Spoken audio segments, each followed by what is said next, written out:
The alien was running for its life. It had already covered 50 miles in under an hour, but when it looked back, the human was still there, still walking, still following. That's when it understood what every predator on Earth learned 2 million years ago. You can run from a human, but you cannot hide from human patience. Commander Kuhn of the Veltrox Empire was what his species called a perfect predator. Standing 12 feet tall with crystalline claws that could slice through starship hulls, he possessed speed that made cheetahs look sluggish and reflexes that could catch plasma bolts mid-flight. For 3 centuries, he had been the galaxy's most feared bounty hunter, collecting trophies from over 200 different species across 50 star systems. But today, everything changed. The job seemed simple enough. Eliminate a human soldier who had been causing problems for Veltrox expansion into the Outer Rim territories. Intelligence reports described Captain Arthur Walker as unremarkable. Average height, standard human physique, no cybernetic enhancements, no special weaponry. Just another soft-skinned biped from that insignificant blue planet the galaxy barely acknowledged. Kuhn materialized on the forest moon of Kepler 442b, his adaptive camouflage rendering him nearly invisible among the towering fungal trees. His thermal sensors immediately locked onto the human's heat signature 3 miles away. This would be over within minutes. What Kuhn didn't know was that he had just stepped into humanity's oldest and most terrifying arena, the persistence hunt. Captain Walker heard the hunter's approach long before seeing him. Years of military training had sharpened his senses, but it was something far more primitive that kept him alive. An instinct that had been refined over millions of years of evolution on the deadliest planet in the known galaxy, Earth. When Kuhn struck, it was with the fury of a collapsing star. Plasma claws raked through the air where Walker had been standing just microseconds before. The human rolled, came up running, and did something that no prey in Kuhn's long career had ever done. He didn't try to hide, he didn't try to fight. He just ran, but not in panic. This was controlled, measured, sustainable. Walker's breathing remained steady, his pace consistent. He was settling into something his ancestors had perfected on the African savanna when the world was young. Kuhn laughed, a sound like grinding metal. The human was running straight across open ground, making no attempt at stealth or evasion. This was almost insulting. The Veltrox burst forward at triple the human's speed, covering ground like a living missile. But when he reached the spot where Walker should have been, the human was gone. Not vanished, still visible, still running, but somehow maintaining distance despite being impossibly slow by galactic standards. That's when Kuhn made his first mistake. He assumed this was just another hunt. What Kuhn couldn't understand was that he wasn't just chasing Captain Walker. He was fighting against 2.6 million years of human evolution, countless generations of refinement that had turned Homo sapiens into the universe's most efficient pursuit predator. Walker's body was operating on protocols that predated civilization itself. His sweat glands, unique among galactic species, were already beginning their cooling process. His breathing had synchronized with his stride in a rhythm that could be maintained for hours. His skeletal structure, seemingly fragile compared to other species, was actually a masterpiece of endurance engineering, light enough for efficiency, strong enough for endless repetition. But most importantly, his brain was releasing a cocktail of chemicals that would keep him moving long after logical beings would have collapsed.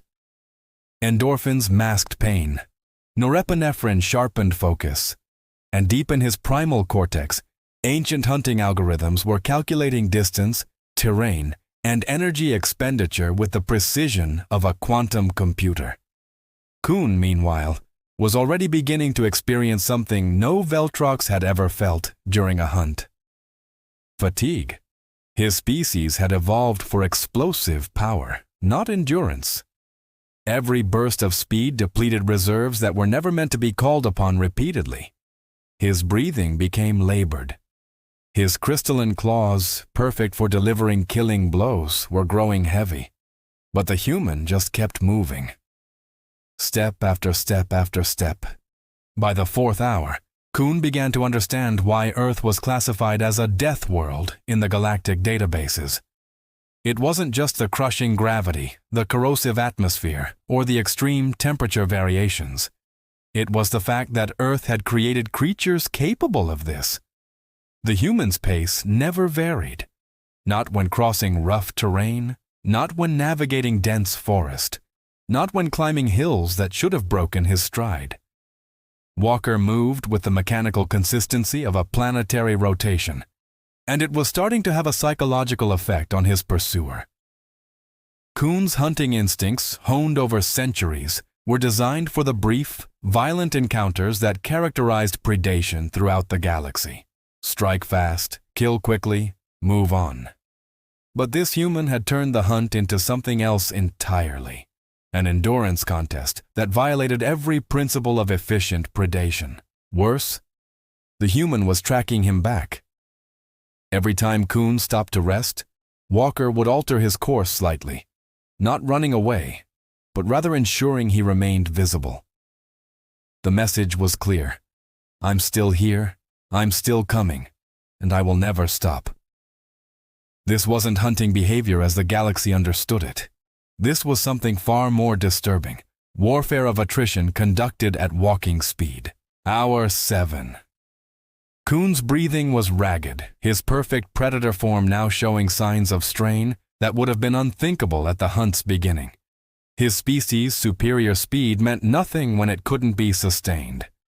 His advanced reflexes were worthless when exhaustion dulled them to baseline levels.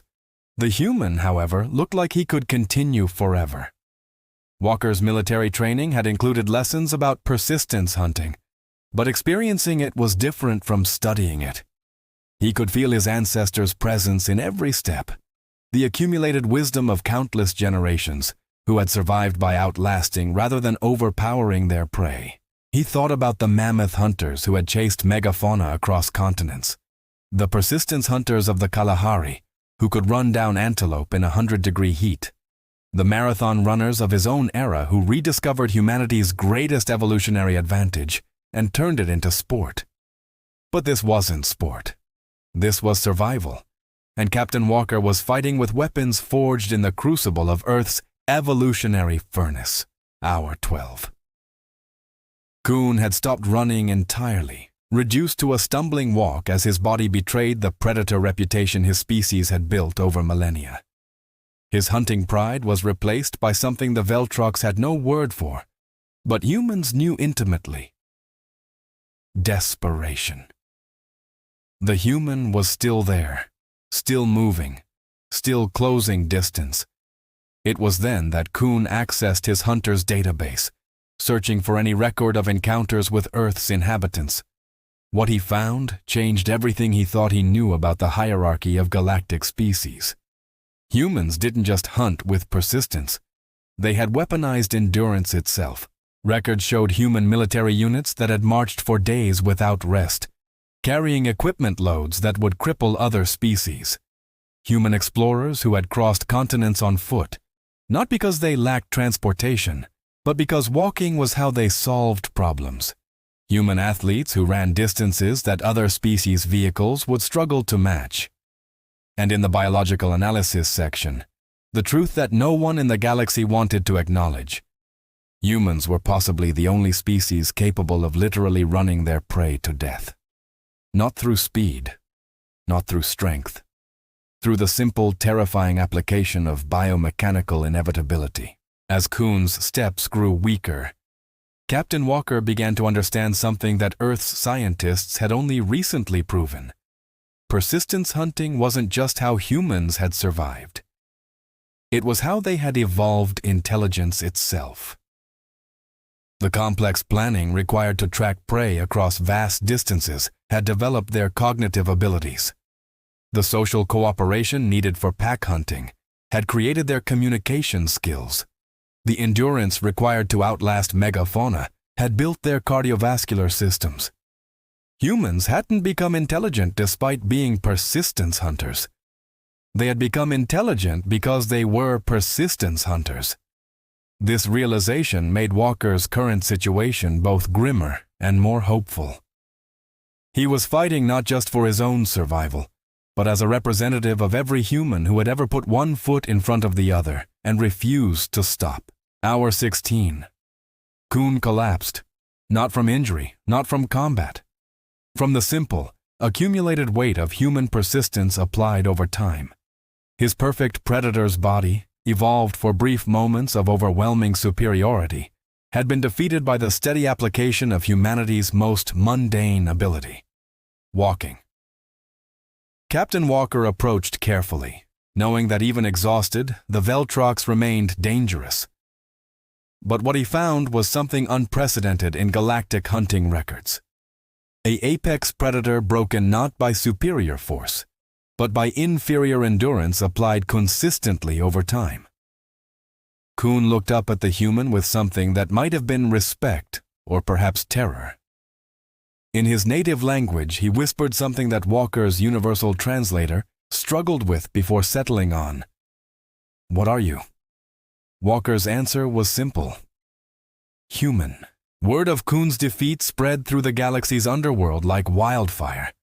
The Veltrox Empire's greatest hunter, brought down not by advanced weaponry or superior genetics, but by a human's ability to just keep walking. Intelligence agencies across the galaxy began reassessing Earth's threat level.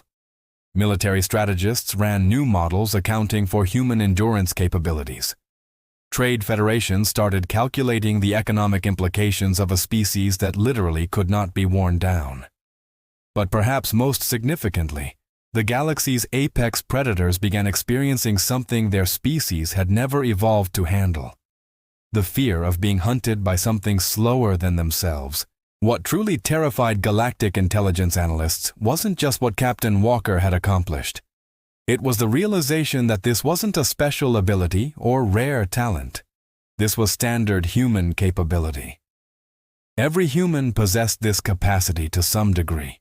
Children who could walk for miles without complaint, elderly humans who hiked mountains for recreation, average citizens who ran marathons as a hobby, covering distances that would hospitalize most alien species. Earth wasn't just populated by persistence hunters. It was populated by a species for whom persistence hunting was so fundamental that they did it for fun. The psychological profiles painted an even more disturbing picture. Humans didn't just hunt this way out of necessity. They enjoyed it.